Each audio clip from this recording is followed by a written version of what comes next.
Hello there. It's time for more cat DPSing things. I actually made a DPS Kirara video, whatever Kirara first had her banner, a few months ago. So, DPS Kirara is decent.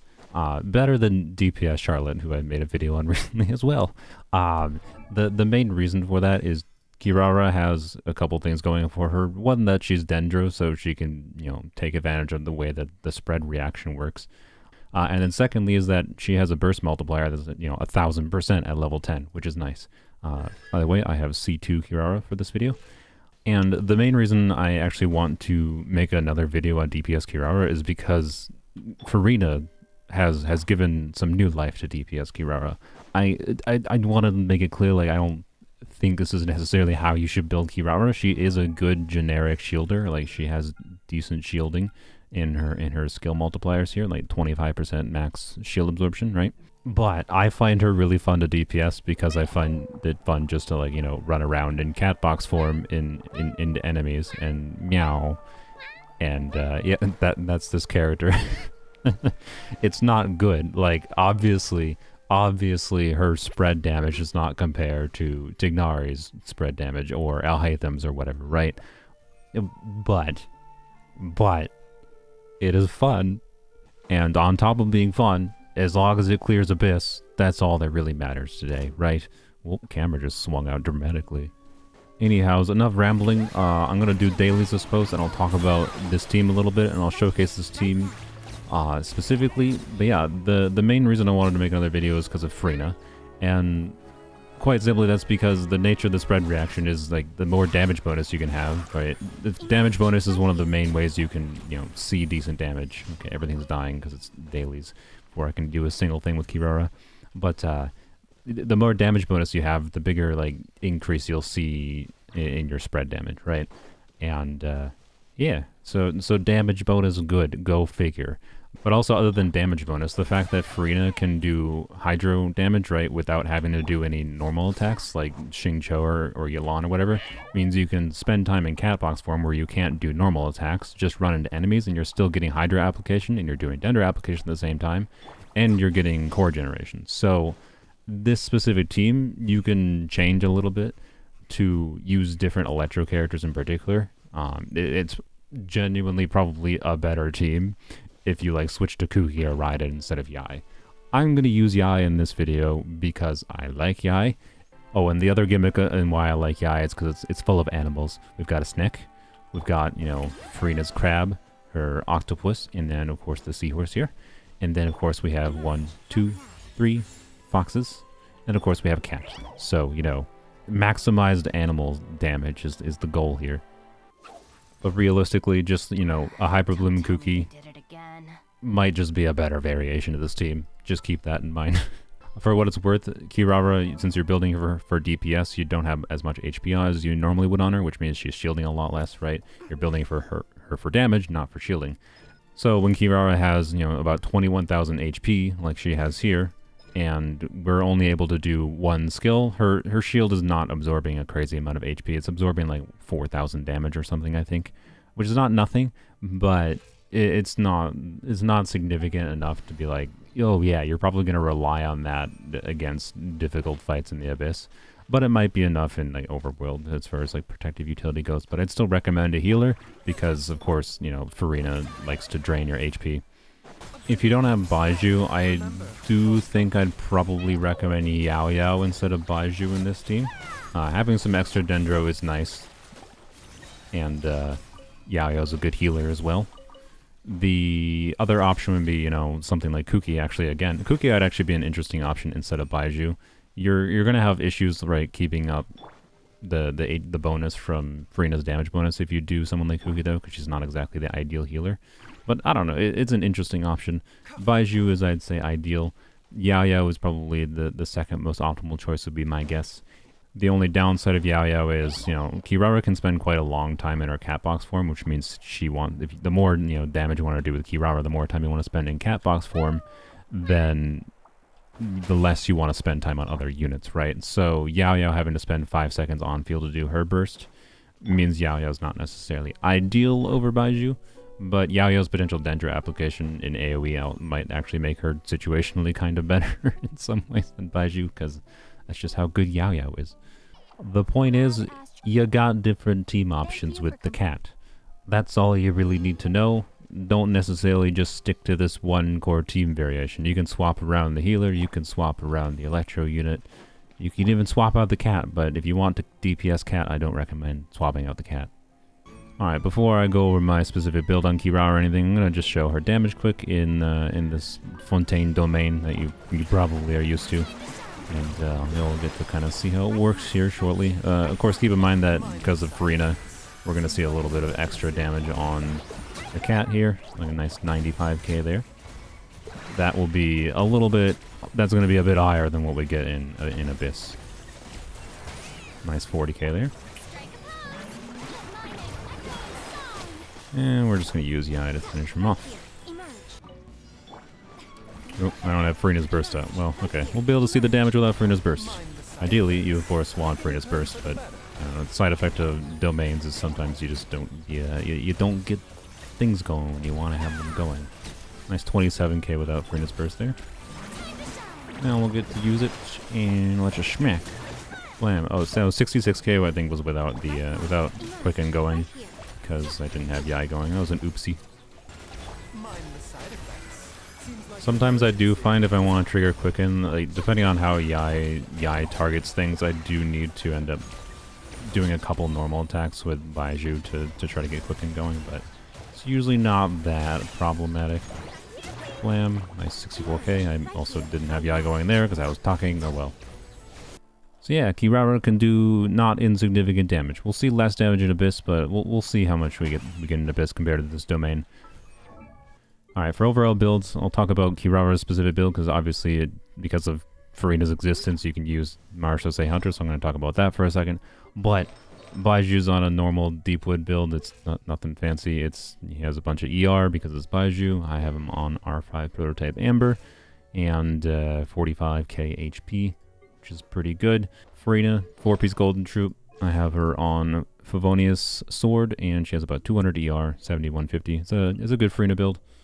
Oh, and Furina is C0. I might activate her C1 or even her C2 in this video, depending on how DPS Kirara performs in Abyss. A big part of the reason I wanted C2 Furina was actually for stupid things like slightly buffing DPS characters that aren't meant to be DPS characters. Anything that can make characters that aren't supposed to be DPS is slightly better is something I really enjoy. The notable thing with C2 Furina in this team is that C2 Furina in conjunction with Nahida on Prototype Amber still gets max stacks, like it gets the full damage percent stacks. So you don't need like a dedicated healer, you can just use Prototype Amber. You're going to make the team more fragile, but being that you have shielding and you have a little bit of healing from Prototype Amber, I honestly think C2 Furina with Nahida instead of Baizhu would be like, well, I get some big damage out of Kirara. But I'm not going to do that right away because it's, whatever. My Yai build is very good. I do have a C2 R1 Yai because I do like the Yai. She's on two-piece combo. Yai is probably my best built character because I like her. Alright, so the cat's build. Now I have Lo-Fi, you might have noticed already. I do have Alhaitham's weapon. Because of the fact that I'm using Marshosei Hunters, a crit damage weapon is quite good for Kirara. It means that my Kirara build looks like this. You know, 275 crit damage is a lot.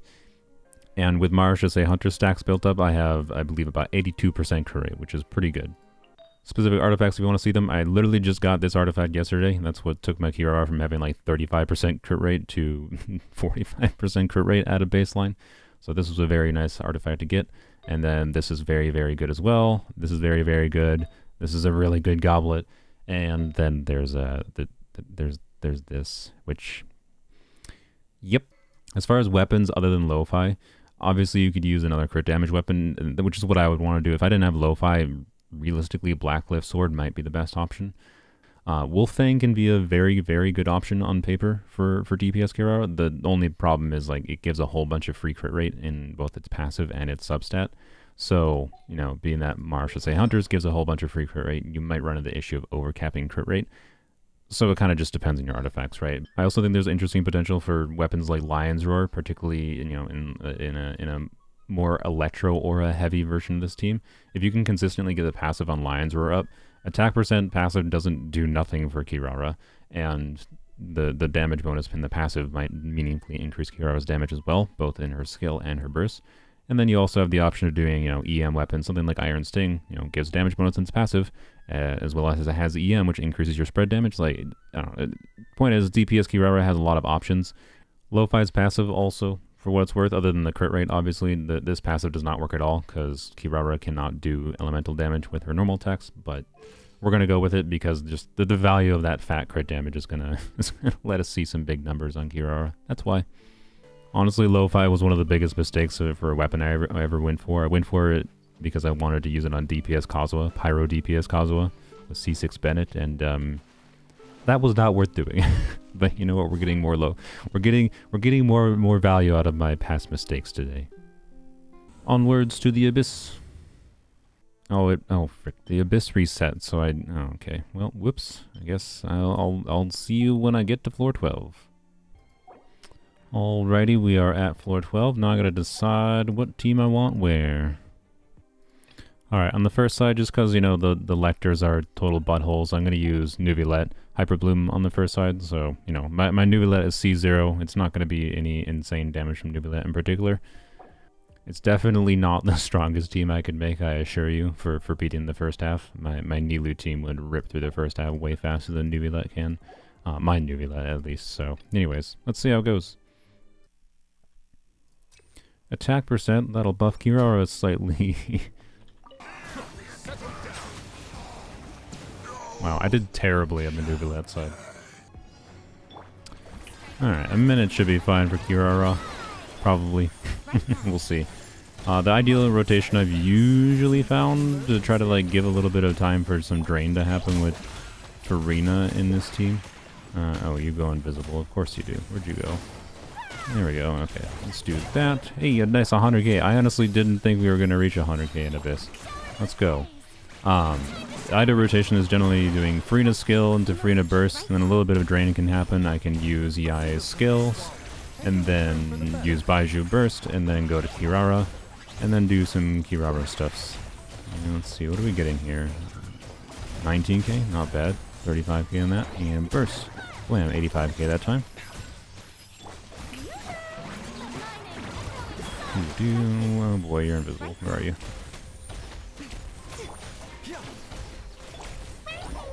I gotta get the kill with the cat. Get the kill.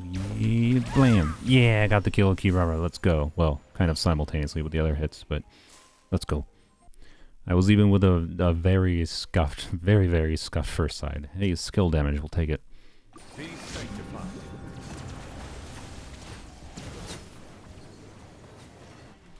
Alright, second side, first half was fine. Don't think the second chamber is going to pose us any problem.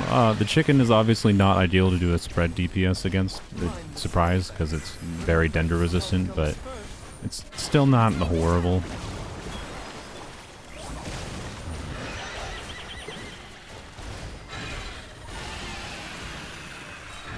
Blam. Hey, you see, yeah, we only get 32k on.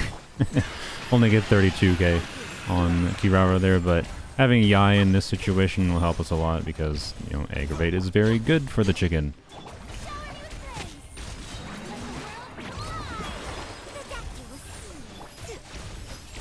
Yai, in case you're not noticing, is actually quite good at hitting Hyperbloom cores with her normal attacks. It's part of why I like Quick Bloom Yai with Furina here.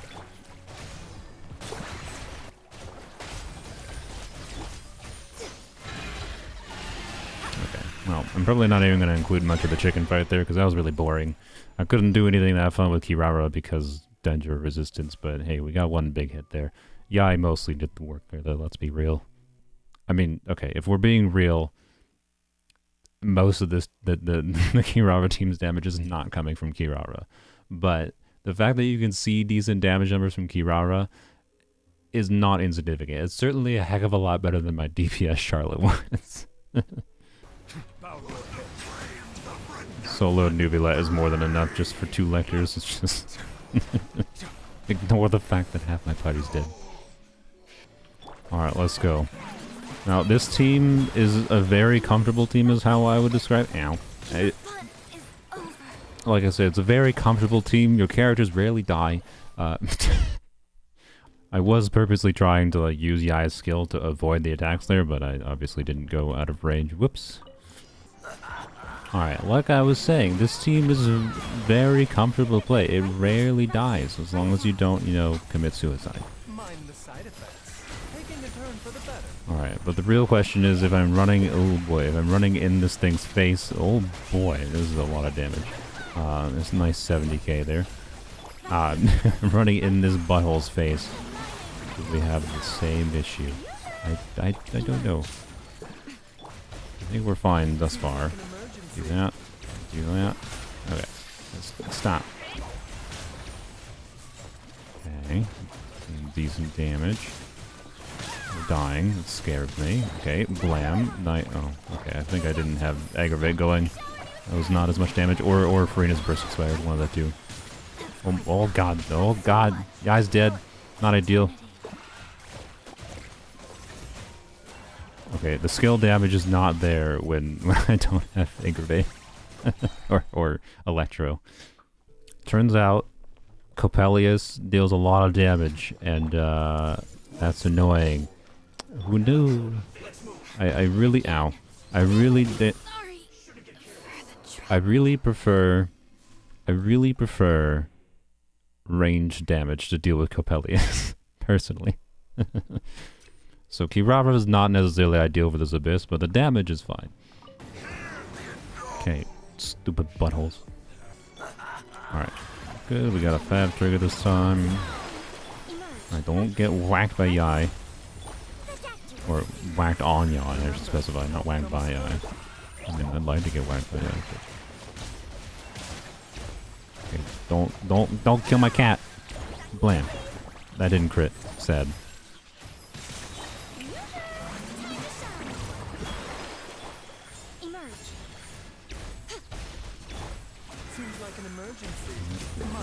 Do that, and cat turn. Don't push my cat away. Butthole. It's not okay. I did get my energy back. Blam, 73k. I don't know if I had Furina's buff up. It's fine. I think Furina's burst was over. So 72k without Furina's burst seems pretty decent, honestly. Should make sure I do Yai things. I should also, you know, actually use Yai's burst in this team, maybe. That might be a smart idea, but who does that? I'd rather cat. Okay, can this kill it? No, okay. Well, okay. Almost had to redo the whole abyss there. Okay, it's fine. We're gonna get it. I just need to play it like not like garbage on the first side. I need to get slightly better than an 8-minute clear. Ow! Like I said, playing better, like you just saw.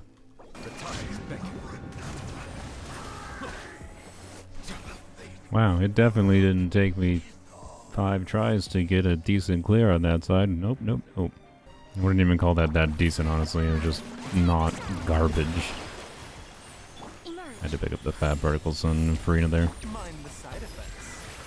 Alright, hopefully we trigger cooking, right? Hopefully we did. I don't know. We'll find out. Oh, don't kill my cat! You bottles!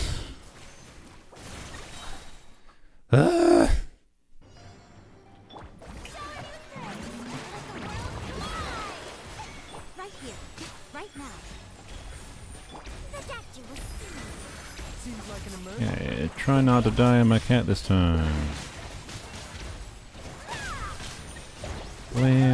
I didn't crit again. God dang it, game 80% crit rate.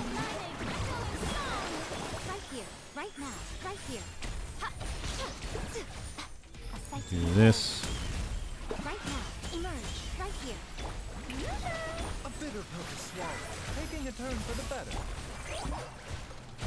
Okay, Kirara's burst back.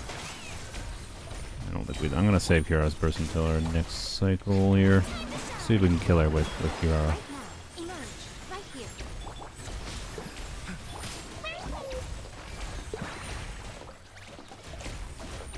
Oh, I don't know if we're gonna be able to kill with Kirara. Let's do Blam 96k though. Die though, die. Okay, you know what? I'll take it. We got a 96k at the end. It almost killed her with Kirara. It was good enough. The shielding did genuinely help, a not insignificant amount there, even with Kirara on a DPS build.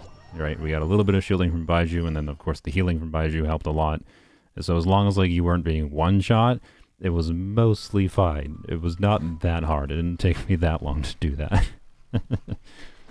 Just this boss is not ideal for, you know, the run in your face style of combat with a cat box. Honestly, overall, I think DPS Kirara works really well. So yeah, I don't know. You could try out DPS Kirara, see how you like it. Let me know how it goes, particularly if you have, you know, the more relatable build than mine. And it was fun. This definitely feels a lot better than I think Kirara felt when I originally DPS'd her, which was without Furina.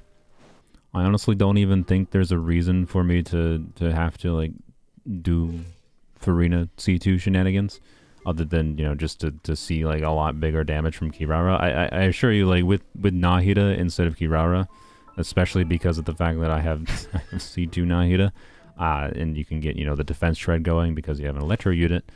And Kirara could get a lot more damage if I'm doing Nahida C2 with Furina C2 and Nahida on prototype Amber shenanigans. But I don't know. It seems unnecessary for this video because it's not relatable. I might do that in the future video though, because I think I gotta test some more things before I'm willing to activate C2 Furina. Anyways, DPS cat is fun. Let me know what you think. Let me know if you DPS the cat too.